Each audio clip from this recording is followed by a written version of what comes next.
ইসলামের খাস তালুকে ভোট প্রচারে নেমেছেন, কতটা সারা পাচ্ছেন সাধারণ? আরে লড়াই আন্দোলনের খাস তালুক কোলেরহাট। কোলেরহাটের মানুষ আরাবুল ইসলামের নামে পরিচিত হবেন? গুন্ডা, ডাকাত, তোলাবাজ, চোর সব এদের নামে বিভিন্ন জায়গা পরিচিত হবে? শাহজাহানের নামে সন্দেশখালী পরিচিত হবে, না তেভাগা আন্দোলনের নামে হবে? ফলত ঠিক উনি তৃণমূলের নেতা, কিছুদিন উনি দাপিয়েছেন, আপাতত খাঁচায় আছেন, আবার বেরোলে কি হবে বলতে পারছি না, কিন্তু এখন মানুষ মুক্তির নিঃশ্বাস, স্বস্তির নিঃশ্বাস।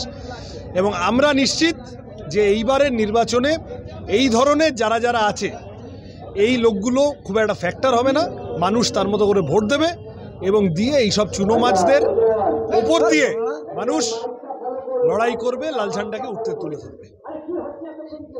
এই তৃণমূলের প্রার্থী প্রচারে আসছেন এবং নাচ গানের মধ্য দিয়ে তিনি ভোট চাইছেন, সাধারণ মানুষকে মাতিয়ে রাখছেন, আপনারা কি প্রোগ্রাম?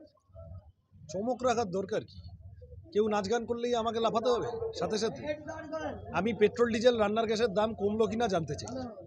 তুমি কটা চাকরি দিলে, এত বছর সরকারে ছিলে, তুমি কটা স্কুল কলেজ হাসপাতাল বানালে, সেগুলোর অবস্থা কি? তুমি কম বয়সী ছেলেপুলের জন্য কি কাজের বন্দোবস্ত করলে, এইগুলো আমরা জানতে চাই। ফলত নাচ গান যারা করছেন, শুভেচ্ছা রইল, যে কোনো সৃষ্টিশীল কাজ খুব সুন্দর, কিন্তু লোকে গান শুনে বা নাচ দেখে ভোট দেয় না। ওইটা করতে গেলে সিনেমা হলে যেত বা গানের প্রোগ্রামে যেত, অনুষ্ঠানে যায়। ভোট দেয় লোকে রাজনীতিবিদ হিসেবে কি কাজ করলে সেইটা দেখে, সেইটা কতটা হলো সেইটা বুঝতে হবে। উল্টো দিকে তৃণমূল আছে, আরাবুল বাবু আছেন না নেই, কে আছেন নেই আমি জানি না। তৃণমূল কংগ্রেসের বিরুদ্ধে লড়াই পলিটিক্যাল ফাইট, বিজেপির বিরুদ্ধে লড়াই পলিটিক্যাল ফাইট। ফলত এই ধরনের লোকজন, এরাই হচ্ছে সমাজ বিরোধীরা, হচ্ছে তৃণমূলের চেয়ারের পায়া। তারা না থাকলে আমাদের বাড়তি সুবিধা হওয়ার ব্যাপার না, তৃণমূলের অসুবিধা হয়ে যায়। তৃণমূলের নেতাদের গিয়ে জিজ্ঞাসা করো যে আরাবুল বাবু নেই, আপনাদের সুবিধা অসুবিধা কি হচ্ছে না হচ্ছে, বলতে পারবো না আমি।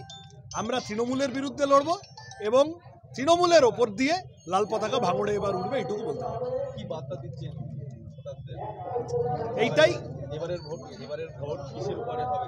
তোলাবাজদের বিরুদ্ধে হবে, দাঙ্গাবাজদের বিরুদ্ধে হবে, রুজি রুটির দাবি দেওয়ার পক্ষে হবে, অন্ন বস্ত্র বাসস্থান শিক্ষা স্বাস্থ্য কর্মসংস্থানের পক্ষে হবে, চাষির ফসলের দাম চাই, কৃষকের ক্ষেতমজুরের রোজের টাকা চাই, 100 দিনের কাজ যারা বন্ধ করলো, যারা জব কার্ড বন্ধ করলো, যারা ঘরের টাকা বন্ধ করলো, যারা অন্যান্য বিভিন্ন প্রকল্প খালি ঘোষণা করে চলছে, কামের কাম কিছু হচ্ছে না, এদের সকলের বিরুদ্ধে রুজি রুটির দাবি দেওয়া সামনে নিয়ে আসার জন্য লড়াই চাই, কথা বলার অধিকার চাই।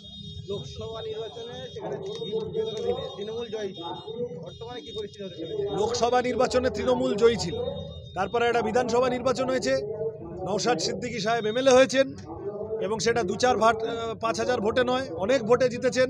তারপরে পঞ্চায়েত হয়েছে, প্রচুর মারপিট করার পরেও আটকে রাখা যায়নি লাল ঝান্ডাকে, আইএসএফকে এখানে। ফলত আমরা সব যদি একজোট হই, লোকসভা ভোটে দারুণ ফলাফল হবে, তোমাদের সবার সাথে দেখা হবে। সেই জোট ছিল, এবার তাহলে কি হচ্ছে? হবে তো, সব হবে, চিন্তা করো না। ফ্যামিলি বড় হয়ে গেছে, বুঝেছো? আগে ছিল শুধু বামফ্রন্ট, এখন তৃণমূল বিজেপিকে হারাতে আরও অনেকে এসেছে, ফ্যামিলি বড় হয়ে গেছে।